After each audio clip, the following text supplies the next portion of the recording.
you're in trouble. If you're in trouble, you're called. Stephen is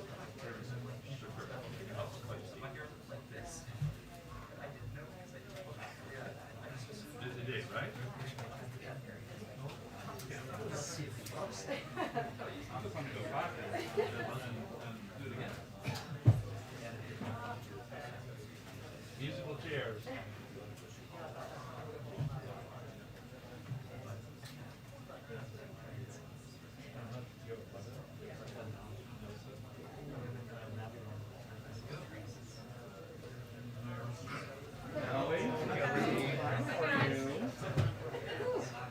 Just in time.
Hi, everyone.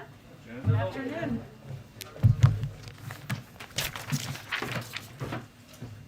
Okay, I have a update for all of you on some of the president's outreach and engagement as it relates to Build Back Better and his legislative agenda. He spent the weekend continuing his deep engagement on behalf of his economic growth agenda for the middle class, speaking with members who represent the full spectrum of views of Hill Democrats about the pathway forward on both his human infrastructure and physical infrastructure plans. He spoke, as I think some of you reported this morning, with Representative Jayapal at the White House, and we'll have a number of additional conversations by phone with members of both chambers and who also run the gamut in terms of their views as we proceed through the course of the afternoon. Tomorrow, he will host two different meetings with House members here at the White House, one with moderates and one with progressive members. We're encouraged by the accelerated pace of talks and are eager to get this done to meet the urgent needs of families who have been contending with high costs, outdated physical infrastructure, the increasingly devastating threat of climate change, and a tax system that gives special treatment to the rich and corporations at the expense of middle-class families, no matter how hard they work. As you also saw, we also announced this morning that on Wednesday, the president will travel to Scranton, Pennsylvania, going back home, some might say, to continue to rally support for his bipartisan infrastructure deal and Build Back Better agenda. There continues to be strong, broad agreement in Congress and among Americans of all stripes, political stripes, about the values at the core of the president's agenda, ensuring our economy works for the middle class, not just those at the top. Alex, why don't you kick us off? Two foreign and one on nominations. To start, can you update us on the status of the U.S. and Canadian missionaries that were kidnapped in Haiti over the weekend? What's been the U.S. involvement in tracking them down? Has the president been briefed on this? And is there any update on sort of their status? Sure. The president has been briefed and is receiving regular updates on what the State Department and the FBI are doing to bring these individuals home safely. The FBI is part of a coordinated U.S. government effort to get the U.S. citizens involved to safety. Due to operational considerations, we're not going to go into too much detail on that, but can confirm their engagement. And the U.S. Embassy in Port-au-Prince is coordinating with local authorities and providing assistance to the families to resolve the situation. We can't get into too many details, I should say, about the individuals and their identities because of Privacy Act waiver considerations. And then can you comment on reports that China tested a nuclear-capable hypersonic missile over the summer to the surprise of U.S. officials? Are these accurate, and do these raise concerns about China's nuclear capabilities? Well, I know Secretary Austin, I should say, was asked this question this morning and addressed it, but I'm not going to comment on the specific report. I can say and would echo what he said, which is generally speaking, we've made clear our concern about the military capabilities that the PRC continues to pursue. And we have been consistent in our approach with China. We welcome stiff competition, but do not want that competition to veer into conflict, and that is certainly what we convey privately as well. And then on nominees, the Biden administration at this point has a smaller percentage of nominees confirmed than his recent predecessors. What do you make of this? Who's to blame? I mean, is this the fault of the Senate, or is this in part because you have been focused on the COVID response and the Build Back Better agenda? And is there a concern that this will affect government at this point? We are concerned about the obstruction of our nominees, and while we have made progress over the course of the last several months, back to the transition even of putting forward qualified nominees to serve in key and vital positions across government, there have been unprecedented delays, obstruction, holds on qualified individuals from Republicans in the Senate. What is also true, if you look historically, and we can get you some numbers on this after the briefing to give this to you in more data specifics, is that many of our nominees, a huge number of our nominees, pass with overwhelming majorities of Democrats and Republicans. They can be voted through by unanimous consent. You don't need to use all of the hours on the floor to get it done. Yet, there has been time after time obstruction that has prevented qualified nominees from being in vital positions, whether it's in the national security roles, in the Defense Department, the State Department, where we've seen ambassadors held for weeks and months at times, or even our economic nominees who are unquestionably qualified but have been unable to move forward and serve in these positions. So I would say that the blame is clear. It is frustrating. It is something that we wish would move forward more quickly, and there is historical precedent, of course, of moving these forward through a faster process. Go ahead. Thanks, Jen. I just want to see if you can elaborate a little bit on something you just said, that you're encouraged by the accelerated pace of talks on infrastructure. What changed? Is there something that's different now? The president is certainly feeling an urgency to move things forward, to get things done. I think you've seen that urgency echoed by members on the Hill who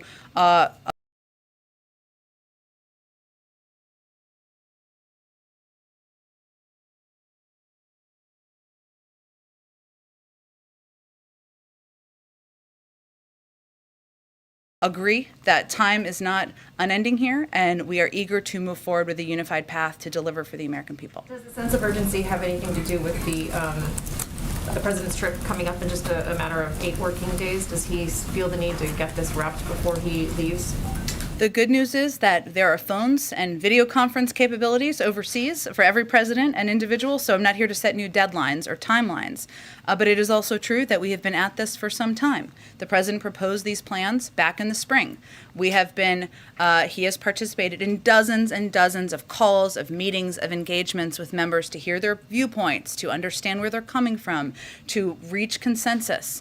And we are at a point where we feel an urgency to move things forward, and the pickup of meetings is a reflection of that. Just quickly on voting rights, I just wanted to get your reaction to the president of the NAACP, who's on the record saying that the administration's lack of urgency on this issue is, quote, appalling. He says the lack of priority on this issue will be the undoing of the legacy for this president. Well, I would say that the lack of urgency in Congress, in the Senate, among Republicans, in protecting people's fundamental right to vote is also frustrating to the president and to this administration.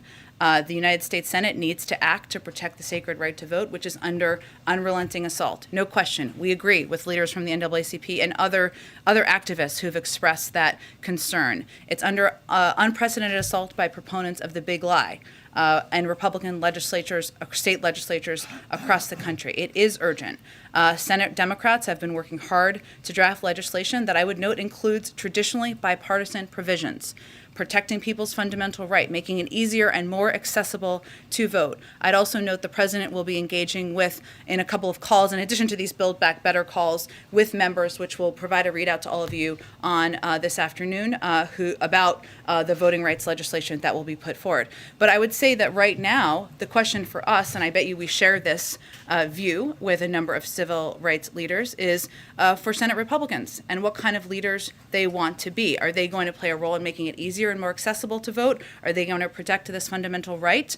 Or are they going to continue to be obstreperous, to use a word the president has used in the past, and put Democrats in a position where there is no alternative but to find another path forward? So it's really up to them. These are bipartisan proposals that have had bipartisan support. We're talking about people's fundamental rights.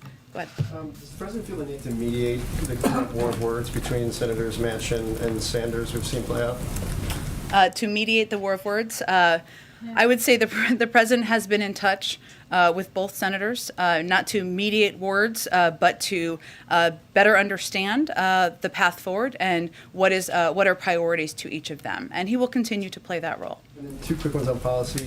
Senator Manchin has been pretty clear about his position or opposition to a clean energy standard for a while now publicly. Presumably that's given your team time to try and figure out workarounds to that. Does the president still believe he can meet his emissions goals if a clean energy standard or CEPP is not in his final proposal? Well, President Biden has been clear about what he supports. 100% clean power by 2035 is a goal he committed to over a year ago. As you all know, that's why I think you're asking about it, and he remains committed to it. The good news is there are a range of good ideas and proposals out there from members of Congress about how this legislation can help meet that goal. And there's no question in our minds, there's important debating right now happening about what the components of the climate proposals will be in these packages, that these packages will have a historic impact on addressing our climate crisis. I'd also note, can I say one more thing? I'd also note that the president also has not waited for legislation. He has led the shift toward electric vehicles. There are components in these packages that also will help move that forward. Phased out super pollutants like HFCs to greatly reduce emissions.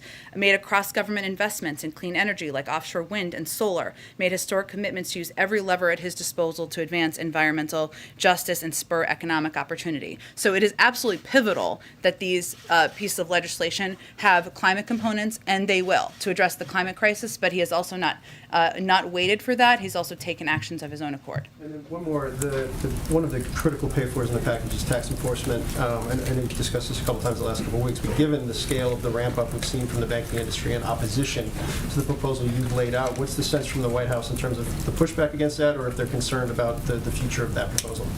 Well, it should not be lost on anyone that the loudest opposition to these proposals and the biggest ad spending against them is from the biggest banks who simply do not want to be bothered by additional reporting on inflows and outflows. That should not be lost. We can certainly get you the numbers, or it's publicly available out there on how much money is being spent and how vocal this opposition is. I would note that the top 1% is responsible for $163 billion a year in owed but unpaid taxes. So this proposal we're talking about is about preventing high-income individuals who are not typical wage earners, meaning they don't get paid through standard payroll, W-2s.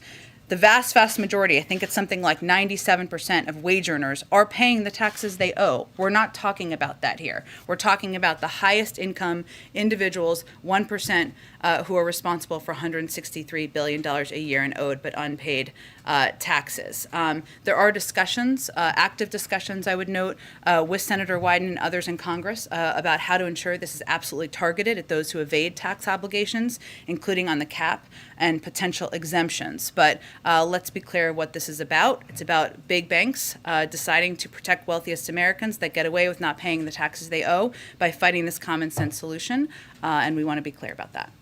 Go ahead. Yeah, I wanted to ask you about Moderna and the kind of concerns that exist on production levels. What is the Biden administration doing to sort of lean on this company? And Kessler has talked about using the tools that are available. Are you going to use the Defense Production Act, and how soon could that happen, and how quickly could that get production going? I don't have any new actions to preview for you, but what I can, and I think what you were alluding to, but for others who didn't see, Dr. Kessler did not mince words in his expression of what Moderna should be doing here, which is sharing their know-how with other parts of the world in order to increase capacity and production, something that we definitely support. So the process of technology transfers, as you know, involves teaching another company how to make a vaccine that takes specialized scientists and transferring intellectual property. We actually absolutely want that to happen. But my understanding is also that the U.S. government does not have the ability to compel Moderna to take certain actions, but it is something we support, we want to happen, and Dr. Kessler has been quite vocal about it as well. Is the president going to get involved in this discussion in any way in terms of maybe reaching out to the CEO? He's had conversations with other CEOs, of course. I don't have anything to preview on that front. I think there had been some questions, which is why I mentioned that we don't have the legal ability to compel. That doesn't change regardless of who's having the conversation, but certainly we have been pretty crystal clear about what we'd like to see happen here. Let me just follow up on that. The Defense Production Act does give you certain tools. Have you ruled out using it in this case? I'm not here to announce, preview, or rule out anything, but just to convey that our position continues to be that we would like to see them share their know-how to address this global pandemic. Can I just ask on the nominations question? Yeah. You mentioned the economic nominees, too. Yeah. To what extent does it hurt you that you don't have key Treasury nominees in place to help you as you're addressing these questions that we're discussing now in terms of the economic impact of the measures that are in the legislation?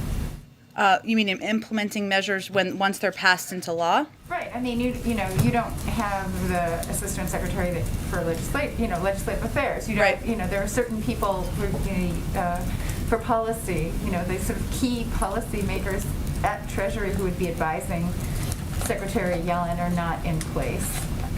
Does it hurt you in your effort to move forward? Well, Andre, I think there's no question first that there are career employees in every agency, including the Department of Treasury, who have vast experience and play vital roles at this moment in time. It is also true that the preference of any president is to have the individuals they've nominated, qualified individuals who have unquestionable credentials serving in these roles. That is the preference. That does make things easier. Then that is what we would like to see moving forward. Go ahead. Thank you, Jen. There is a mask requirement inside D.C. restaurants, yet President Biden and the First Lady were not wearing masks while walking around a D.C. restaurant on Saturday. Why? Well, I think what we were referring to is a photo of them walking out of a restaurant after they had eaten, masks in hand, where they had not yet put them back on yet. So I would say, of course, there are moments when we all don't put masks back on as quickly as we should. But I don't think we should lose the forest through the trees here, and that our objective here is to get more people vaccinated, make sure that that schools and companies around the country can put in place requirements to save more lives and keep people safer. And not overly focus on moments in time that don't reflect overarching policy. It was not just exiting the restaurant, though. He was walking through the restaurant with no mask on. There is a carve-out for people under 2 or people who are actively eating or drinking. So I'm just curious why the president was doing this. I think I just addressed it, Peter. Okay. Why did the president break his promise not to enter into any decisions about what cases the Justice Department should bring and not bring? How did he break his promise? Well, he was asked if the DOJ should prosecute people who defied January 6th committee subpoenas, and he did not say, I will let the Justice Department decide. He said, yes. Well, let me reiterate, and I put out a statement also on Friday night on this, where I conveyed clearly that, one, the president continues to believe that January 6th was one of the darkest days in our democracy. He also continues to believe that the Department of Justice has the purview and the independence to make decisions about prosecutions. And that continues to be his view, and that continues to be how he will govern. You say that is his view, but that is not what he said. I just conveyed what his view is, and that is also how he has operated, how he has governed, and how he will continue to govern. And I think that's what's important for people to watch. So then what's changed since last year when he said, I will not do what this president, former President Trump does and use the Justice Department as my vehicle to insist that something happened? Well, since you give me the opportunity here, former President Trump used his office to incite an insurrection. He put political pressure on senior DOJ officials to propagate lies about the election to the point where they threatened to resign en masse. I think there's hardly a comparison there. But he said, President Biden said, the Justice Department and my administration will be totally independent of me. And he said he would not enter into any decisions about what cases the agency would bring and not bring. How is that And not he exactly and what he he's has doing? not, and he will not. And So criminal he asked him prosecutions about prosecutions, are their and he said sole he wants it to purview. happen. Criminal prosecutions are the sole purview of the Department of Justice. That is the president's position. That is what he nominated the Attorney General to operate under. That is exactly what the Attorney General is doing, and those are the actions that people can watch from this administration. As the public reflects on the life of Colin Powell and his public Yeah. service, people are also now aware that he had a breakthrough case of COVID in addition to cancer and had some vulnerabilities. Because he was fully vaccinated and got COVID that took his life, any concerns about how that will be interpreted publicly, or how does that affect the message from the White House about the importance of vaccinations? Well, as people saw in the statement issued by the president, a very personal statement about his personal relationship, this is obviously a heartbreaking tragedy for the country, and one the president is feeling personally. There are extremely rare cases of deaths or hospitalizations among fully vaccinated individuals. That has been the case even before the death of Colin Powell, especially among older people over a certain age, and people who have underlying health issues or people who are battling other diseases. That has been the case. It is also the case, and this is important for people to know and understand out there who are concerned, that an unvaccinated person has a more than 10 times greater risk of dying from COVID-19 compared to a fully vaccinated person. So there's no question that vaccination, that taking precautions can save lives.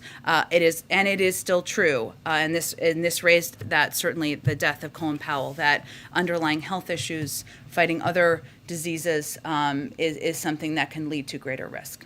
And the administration on the issue of the Texas abortion law is seeking redress from the U.S. Supreme Court. Can you speak to that? Well, as we've spoken to a few times, and including in statements from the president, he continues to believe that Roe v. Wade is the law of the land. He supports efforts to codify Roe v. Wade, and he is going to fight efforts. Obviously, the Department of Justice will be in the lead on that, against efforts to prevent women from having access to fundamental rights that they should have to protect their own health and make decisions about their own health. Go ahead, Risha. Thank you, Jen. Just a couple follow-ups and then a couple Sure. of questions on Haiti. Is there anything you can share about the president's last interaction with General Powell, whether they spoke on the phone, in person? Yeah, that's a good question, Risha. I should have asked that question. I haven't, so let me see if I can get some more color for all of you on that. Thank you. And then to follow up on what Peter was asking, just to be clear, does the president believe people who defy subpoenas should be criminally prosecuted or not? It's up to the purview of the Department of Justice to make that decision. When he was asked that very question on Friday, he said yes. Does he stand by that answer? He believes it's an independent decision that should be made by the Department of Justice, and they'll make that decision. And then on Haiti, is the president considering sending in the U.S. military to help rescue the Americans who are kidnapped? I would really point you to the Department of Defense to speak to that, and to my colleague over there, John Kirby. But again, where our efforts right now are focused are with officials on the ground, including from the FBI, working closely with our diplomatic team and the U.S. Embassy in Port-au-Prince, who's coordinating with local authorities, providing assistance to the families, and also working to get the U.S. citizens involved to safety. But I don't have any additional details at this point. And then just Okay. given the kidnappings, Yeah. will the administration reconsider using Title 42 specifically to deport patients? Well- Given that it illustrates how dangerous and the situation is there? Well, I think there's a couple of things to unpack here that are very important for people to understand. One, Title 42 is used, as you know, but just for everybody, across the board, no matter what country you're coming from. There are about 90,000 people where Title 42 was applied in August. The vast, overwhelming majority of those people were not from Haiti, but we applied Title 42 because we're in the middle of a global pandemic across the board.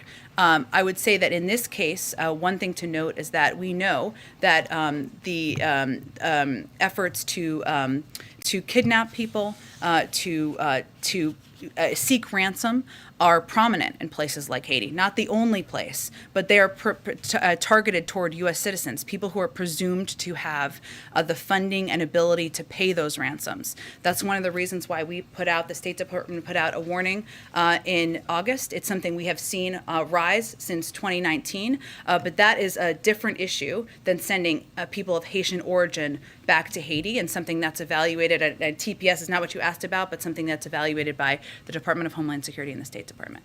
Thanks, Jen. Go ahead. Thanks. I wanted to ask about another marker that Senator Manchin has kind of put out, which is that he wants to cap the child tax credit to families making under $60,000 a year and add a work requirement. I know that you've said previously that the White House is okay with some means testing of these programs, that you don't want to negotiate from the podium.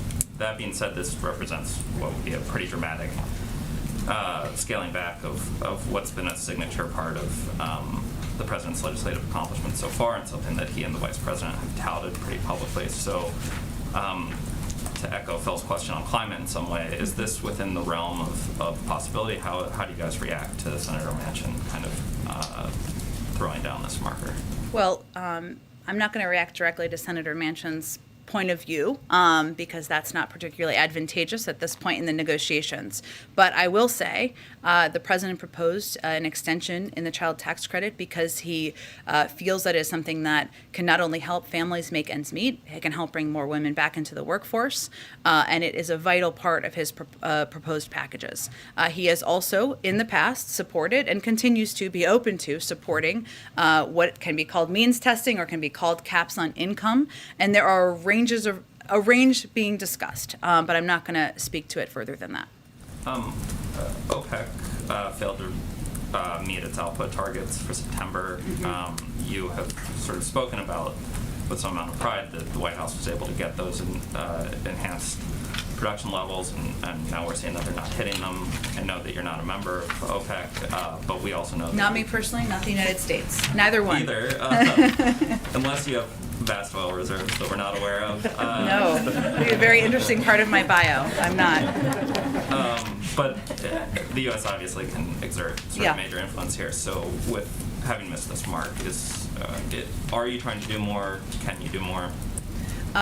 We are continuing to press through member countries of OPEC, even as we are not a member, to address the supply issue and work to address it here as well. I would also note that what we're also working to address is more of a logistics issue of how we are moving supply around the country, which means there are shortages in some places and not others, and that's something that we are also working to address. We are certainly well aware of the impact on any increase in gasoline prices or any cost on the American people, and we're going to continue to use every lever at our disposal. It is not a short-term option, of course, but I'd also remind everyone that that our NEC director sent a letter to the FTC about looking into price gouging, something that we will continue to press on, or they've said they would take up, and they will of course be on the lead on that, but that's something we also watch closely. And just a last quick one.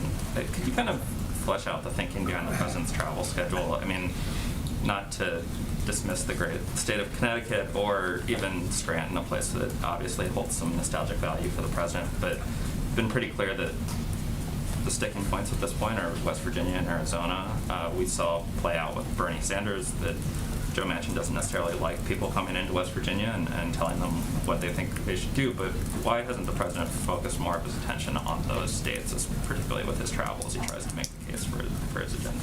Well, as you've watched the president's travel, what he's trying to do, we are in a national media environment, I would say. We do have a press pool made up of many of you who come with us to Connecticut or Pennsylvania who can raise and elevate the issues that the president is talking about and why they're of importance to the American people, and raise questions, of course, as you want to raise them. So the president had planned, of course, to go to recognize the incredible service of his longtime friend, former Senator Chris Dodd, and the opening of a center at the University of Connecticut, and also felt it was an opportunity to elevate the issue of childcare and the issue of the shortage of childcare centers, the cost of childcare. And that's something, yes, it applies to people in Connecticut where people are paying 25% of their income on childcare, a much higher percentage than people should be paying. But that is something that parents and communities can relate to across the country, whether or not it's a swing state or whether or not it's a state where votes are questioned.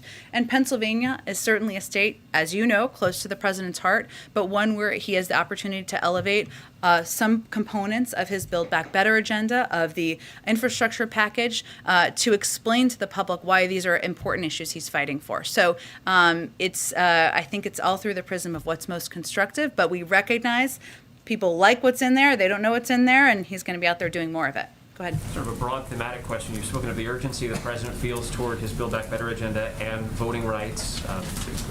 People in the country who believe that the administration is not strongly enough pushing for immigration reform. Mm-hmm. What's this White House's message to those people who are now directing their criticism toward the president directly and saying he's responsible for the fact that 9 months in we haven't seen action on these matters? And how does the president internalize that criticism? Does he feel it's misdirected toward him?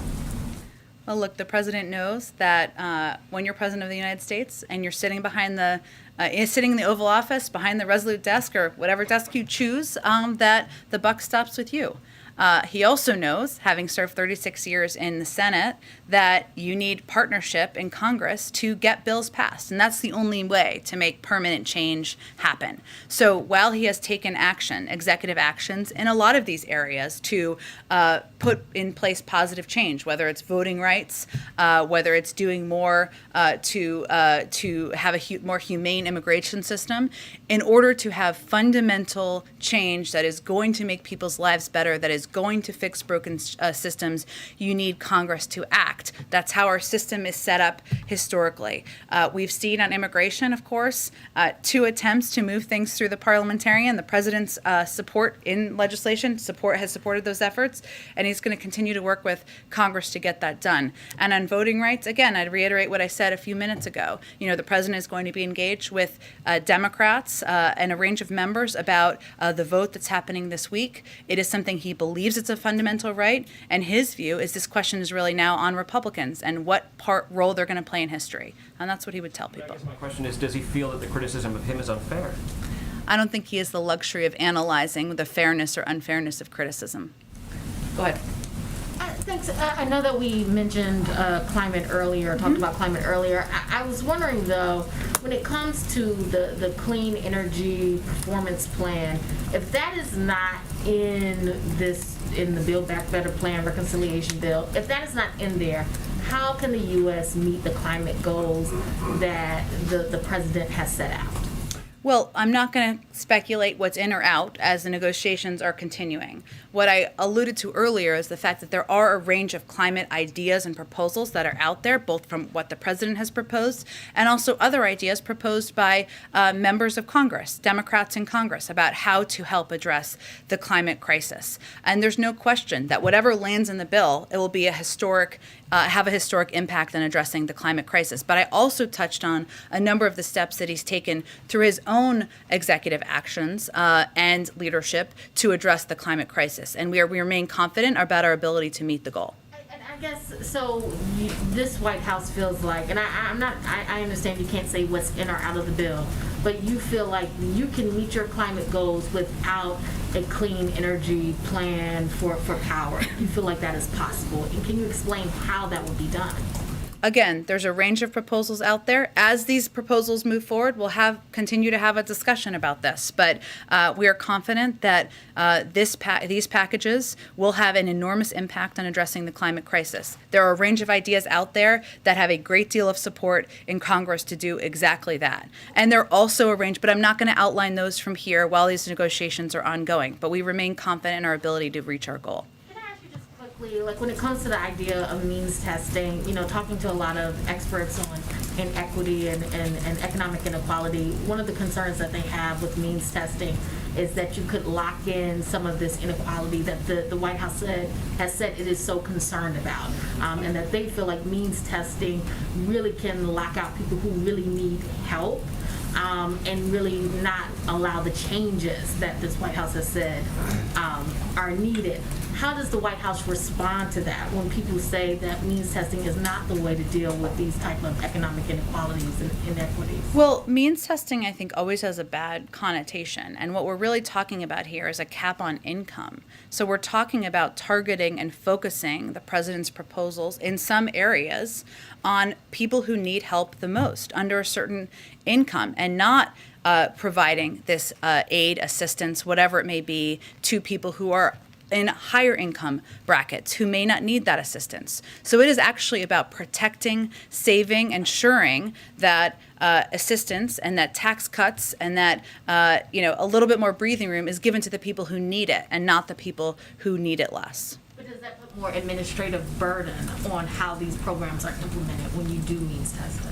I'm not sure what you mean by that. Administrative burden in that On you have whom? to prove, people have to prove that they don't make money or that they don't make enough money or they have to prove that they're working, etc. So that puts a burden on those people who have to make those. Well, but we're talking about people filing taxes, and it's based on what their income is typically. That's something they would already do, and they would benefit from a range of programs, as they already have since the president took office, whether it's the child tax credit, earned income tax credit, other proposals that we're talking about targeting it at the people who need help the most, not additional proof, but targeting it at certain income levels.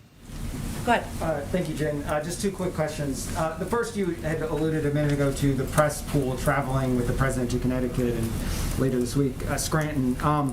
In a week and a half, he's going to the Vatican. And I wonder if the White House can commit to that meeting with the Pope, which is a historic meeting, being public, or that the press pool will have access to that. Well, I would first say that when we visit another country, often it is the conditions or the of what that country or what that entity proposes. And we always work for more access. We always fight for more access as we travel around the world, as you know. In terms of the specific press access for the Vatican, I don't have any updates for you on that. And secondly, there's been a couple questions from my colleagues about Senator Manchin and markers that he has laid down, which he's done publicly. Senator Sinema, who's also a crucial person in this dialogue, has done... All members are crucial. Sure. They'd argue. She's done a little bit less of that publicly. There's been some consternation as to what her wishes and demands are in this. Does the White House have a good understanding of that? And if so, is it sharing that with congressional Democrats? There are a range of conversations happening behind the scenes. I'll let these senators outline their proposals, what they support and don't support themselves. But on the White House side, do you guys know what she's wanting to be in or out of the bill? Again, we'll let them all speak for themselves. I'm not going to confirm or give more details from here on their positions. So DHS announced that they're bolstering their intelligence to better gather information and to monitor and predict migrants coming from South America and Central America. Why is this happening now, and why wasn't it in place already? So, I'm not actually sure what you're referring to. I'd have to dig into it further. Is it a specific program or? Yeah. So NBC News reported earlier today that they're building an intelligence gathering sort of cell, which DHS has confirmed to me as well that they're doing, to help better monitor and predict migrants that are coming, that could, help DHS get resources to the border if they see migrants coming, could also help with messaging to combat whatever messaging that is happening in that country. I guess, what kind of spurred that, and like what are the goals for that? I think the Department of Homeland Security would really have all the details on this. I'm happy to check with them or connect you with the right person over there for more details, but it's really under their purview. And one question, I guess, Sure. with this kind of bolstering of intelligence, especially, you know, in South America where we saw many of the Haitian migrants coming from, I guess, how does this affect, you know, the White House, the Biden administration's goal to address root causes, which has been mostly focused in Central America?